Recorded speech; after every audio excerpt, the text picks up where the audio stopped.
So let me show you a little bit of how our computer version apps are laid out. On the right hand side we have tabs which you go through in sequential order, and each one of those tabs has several layers associated with it, and that's why I don't call them pages. Down at the bottom we have a pointer, a brush tool, very simple brush tool and eraser tool if you want to use that to mark up the page. And we have a hand tool and zoom tool which you can use in conjunction to make areas larger and then zoom back out. And we also have a PDF, saving it as a PDF, JPEG, or printing the page for your convenience as well. So our apps are made based on the 5E model of engage, explore, explain, elaborate, and evaluate. Very seamlessly thrown in together. And I want to show you the engage for nutrition in humans. You know, think of students and nutrition in humans. How do you engage them in something that's relevant for the topic? And this is how we do on tab 2.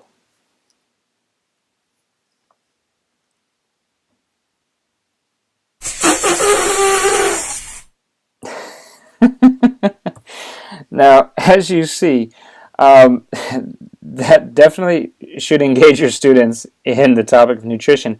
The important thing is not just to engage them for that animation, but is also to focus them on the questions that come from that animation in the topic of nutrition in humans.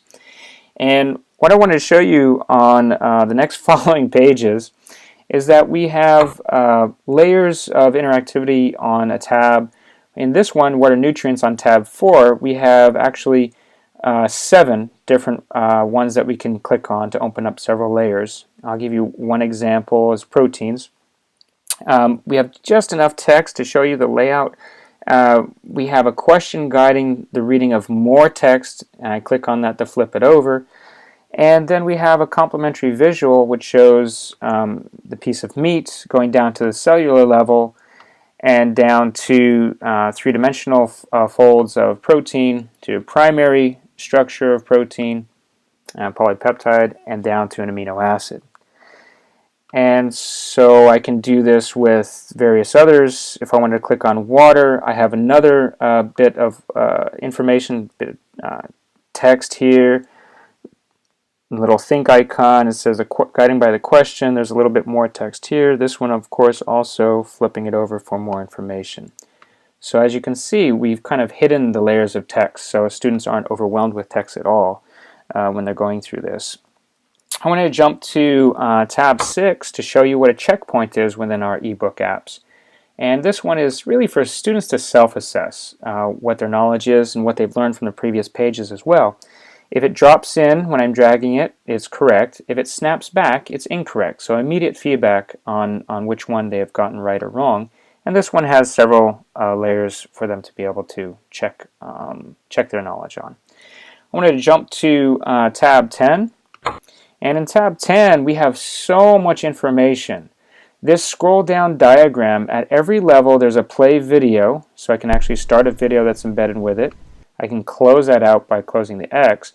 But then on the left hand side there is information with each one of these buttons, and some of them have video, some of them are simply text, and then you have icons over here that I can click on for another layer of information with video. And the same thing with this. This is just a simple experiment they can do at home as well.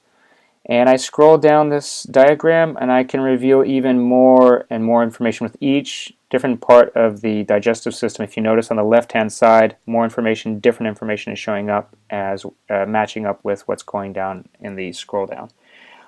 The last page I wanted to show you was the summary page, and there was the main points here for the whole ebook app of what they'd be covering. This is in addition to the learning objectives that they got in the beginning. And then a concept map to summarize what they've gone over, and a test yourself. And in this one we have show your answer, and sometimes we don't, to encourage the students to go back into the book to test themselves. And that's about it for the computer app version.